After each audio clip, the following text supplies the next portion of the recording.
आपने देखा या सुना होगा, जहाँ क्राइम होता है इन्वेस्टिगेशन टीम वहाँ पहुंचकर ब्लड, बाल, नाखून में फंसी खाल जैसे सैंपल्स कलेक्ट करती है और इससे अपराधियों का पता लगाती है। तो वो ऐसे कैसे अपराधियों का पता लगा लेती है, आइए जानते हैं। देखिए, जितने भी हमारे कैरेक्टर्स होते हैं वो हमारे डीएनए की वजह से होते हैं। तो ये हमें अपने पेरेंट्स से मिलते हैं और इन्हीं को ही हम अपने बच्चों में ट्रांसफ़र करते हैं। डीएनए सबका अलग होता है, इसलिए सब एक दूसरे से अलग होते हैं। और जो ये सैंपल्स होते हैं इनके अंदर भी डीएनए होता है। तो इन्वेस्टिगेशन टीम क्या करती है, इस डीएनए को किसी लेबोरेटरी में भेज देती है।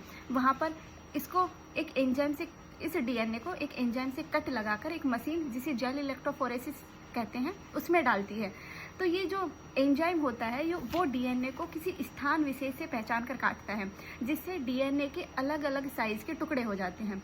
ये जो स्थान होते हैं ये सभी इंसानों में अलग अलग होते हैं, जिसकी वजह से जो टुकड़े होते हैं उनका साइज़ सभी का अलग अलग होता है।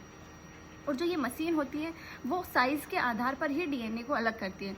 तो इसी तरीके से हमें इस मशीन में जो हमारा सैंपल डीएनए है उसका डेटा मिल जाता है, उसके बैंड मिल जाते हैं।